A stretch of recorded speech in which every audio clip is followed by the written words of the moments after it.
Hi everyone, I am Yash Sangvi, CA All India Rank 25 and a finance professional. And in this video, we are going to talk about yet another career in finance, which is financial due diligence. So let's get started. First, I'll give you a brief overview of what exactly a career in financial due diligence might look like and what do you do on a day-to-day basis. And then we will evaluate this career of financial due diligence on 5 parameters. Number 1, the ease and route of entry. Number 2, the pay. Third is your work-life balance. Fourth, your peer group. And fifth, and of course, the exit option. So let's get started. To understand a career in financial due diligence, think of it this way. Let's say you are running your own business and now you are at a stage where you want to raise capital. You, as someone who needs capital, goes to a firm who is planning to invest in your business. In this case, let's assume it to be a private equity firm. Now, when a private equity firm decides or is even planning to invest in your business, the first step in this transaction would be that the private equity firm would ask you to submit your financial statements for the last 3 to 5 years to them. Now, you have prepared your financial statements from the point of view that they should be compliant with the applicable accounting standards. There is also an annual statutory audit in place which ensures that whatever financial information that you are presenting is in accordance with the accounting standards and the laws of the land. However, for someone who is evaluating the financial statements with the intent to invest in your business, they would want to go a little further and dig a little more deeper. So let me give you an example for this. Let's say you provide them with your financial information and financial statements for the last 3 to 5 years. In one of those years, your revenue is a total of rupees 200. Your revenue from operations I'm talking about. But assume that 200 rupees has 100 rupees, which is a one-off contract, which is a one-off incidence, which is not likely to continue in the future. In that case, this is something that the capital provider, in this case the private equity firm, would be interested in knowing. As a professional in financial due diligence, this will be your responsibility to find out areas in the financial statements which might be overstated or understated due to the presence of a component which is one-off in nature, which is not expected to continue in the future. You can think of it from the point of view of an expense as well.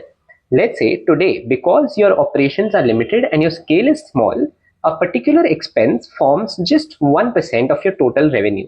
However, if your business scales, if you receive this capital and scale your business, this cost might increase substantially because of its nature. In that case, it is the responsibility of the financial due diligence professional to give these insights to the capital providers so that they are aware of the actual financial position of the business and not what is presented as per the audited financial statements. Why is this important?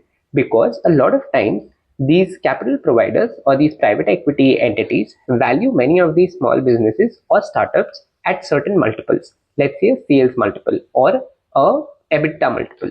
In that case, they would not want to value your business at the 200 multiple that we talked about, but the 100 multiple, because they believe that the 100 which you earned, which was a one-off revenue or a one-off incidence, is not likely to happen in the future and hence should be discounted for your valuation, which is not considered while valuing your business. In that case, they would value your business, if they had thought of a multiple of 5 times sales, at 500, which is 5 into 100, and not 1000, which is 5 into 200. Now that you have an understanding of what a financial due diligence professional actually looks at, let me tell you what you would do as a fresher on a day-to-day execution level in a financial due diligence career. You would mostly work on Excel and look at every caption of the financial statement of the entity. And you are supposed to delve deep into each of those captions and talk about the implication that caption can have in the future, whether it might increase in the future, whether it might decrease in the future. You are not supposed to forecast those numbers, but you're only supposed to comment on them basis the available data that you have for the present.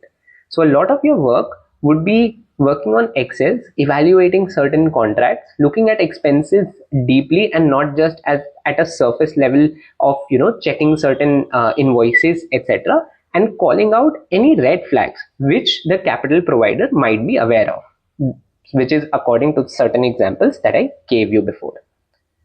Now, let's evaluate his career of financial due diligence on the basis of the 5 parameters that we talked about.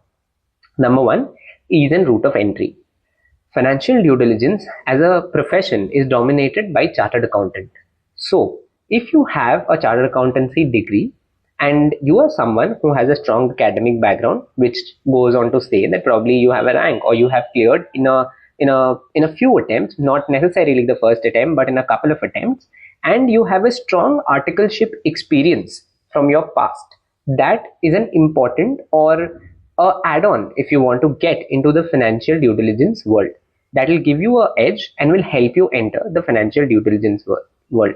A lot of the financial due diligence professionals are people who have statutory audit background in their articleship or have post-qualification worked in the statutory audit field and then move to the financial due diligence world. Second, we'll talk about the pay. In financial due diligence, when you start out as a fresher, your salary fixed component could range anywhere between 10 to 12 lakhs per annum, plus minus 1.5 lakhs on each side.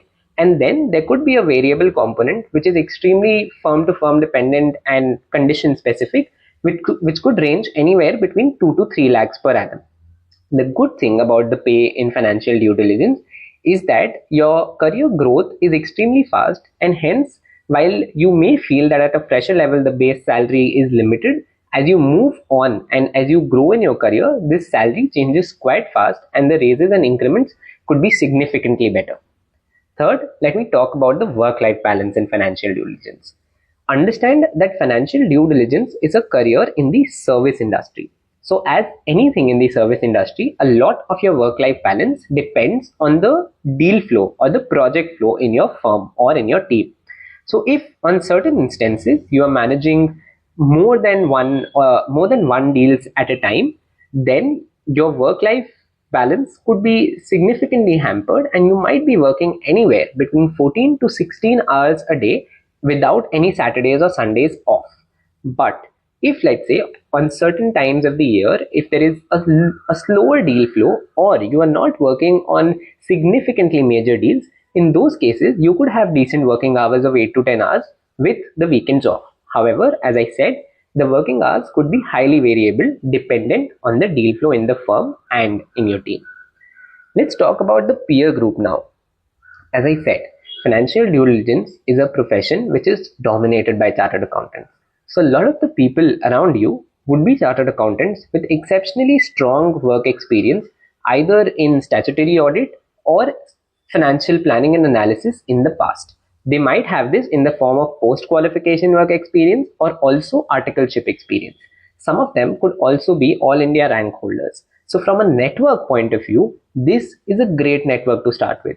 These people, while working today in financial due diligence, might go on to do exceptionally well things in the future as well, such as starting their own ventures, working in investment banks across the country or any such firm. And hence, as a network, it is something you should definitely capitalize on and it will help you in the long run. Last, the exit opportunities. Since financial due diligence involves you looking at numbers from the point of view of an investor and not from a compliance angle, you become prime candidates for investment banking.